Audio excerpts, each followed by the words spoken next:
جس کی نیت صرف دنیا کی طلب ہو تو اللہ تعالیٰ اس کے فکر و افلاس کو اس کی آنکھوں کے سامنے کر دے گا اور اس کے معاملے کو اس پر منتشر کر دے گا، اور اسے صرف وہی ملے گا جو اس کی تقدیر میں لکھ دیا گیا ہے، جبکہ جس کی نیت آخرت کی کامیابی ہو اللہ تعالیٰ اس کے دل کو غنی کر دے گا اور اس کا مال و اسباب اس کے لیے کافی ہو جائے گا اور دنیا اس کے پاس جھک کر آئے گی۔ جی مفتی صاحب، بہت بڑے ایک اہم ترین معاملے کی طرف اشارہ معلوم ہوتا ہے کہ جو دنیا کی طلب کرتا ہے اس کے لیے افلاس اور یہ معاملات، اور جو آخرت کی فکر کرتا ہے اللہ تبارک و تعالیٰ اس کے لیے ایسے اسباب پیدا فرمائے گا کہ دنیا جھک کر اس کی طرف آئے گی۔ کیا فرمائیں گے؟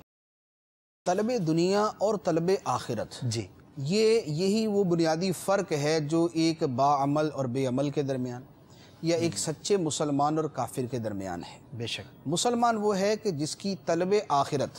اس کی دنیا پر غالب ہو، بے شک، اور بے عمل یا کافر وہ ہوتا ہے کہ جو اپنی دنیا کو آخرت پر غالب کر دیتا ہے۔ اگر ٹوٹلی غالب کر دے کہ اصلاً آخرت کا انکار کر بیٹھے تو کافر ہے، ورنہ بہرحال بے عمل ہے وہ۔ صحیح۔ خطبے کے اس حصے کے اندر بھی اسی بات کی طرف اشارہ ہے،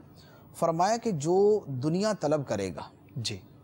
تو یہ تو نہیں ہے کہ اس کو دنیا نہیں ملے گی، دنیا مل جاتی ہے اس کو، ٹھیک ہے، دنیا مل جاتی ہے، لیکن اس کا فقر و افلاس اس کی آنکھوں کے درمیان کر دیا جاتا ہے۔ کر دیا جاتا سے مراد یہ ہے کہ اس کی حرص کبھی ختم نہیں ہوتی، اچھا، اس کی طلب اور اس کی لالچ کبھی ختم نہیں ہوتی۔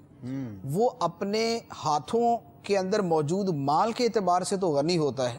لیکن اپنے دل کے اعتبار سے فقیر اور کنگال ہوتا ہے۔ طلب بڑھتی حرص و طمع جو ہے وہ کبھی ختم نہیں ہو رہی، اسی لیے وہی مال اس کے لیے افلاس، پریشانی کا ذریعہ بن جاتا ہے۔ صحیح صحیح۔ دوسری طرف وہ شخص ہے کہ جو اپنے تمام غموں کو ایک غم بنا لیتا ہے، غم آخرت۔ سبحان اللہ۔ تو اللہ تبارک و تعالی اس کو دنیا دیتا ہے کہ دنیا بہرحال مل ہی جاتی ہے، ٹھیک ہے، اور اس کے پاس دنیا جھک کر آتی ہے، لیکن فائدہ یہ ہوتا ہے کہ آخرت بھی اس کو مل جاتی ہے اور دنیا بھی مل جاتی ہے۔ قرآن پاک کی آیت مبارکہ ہے،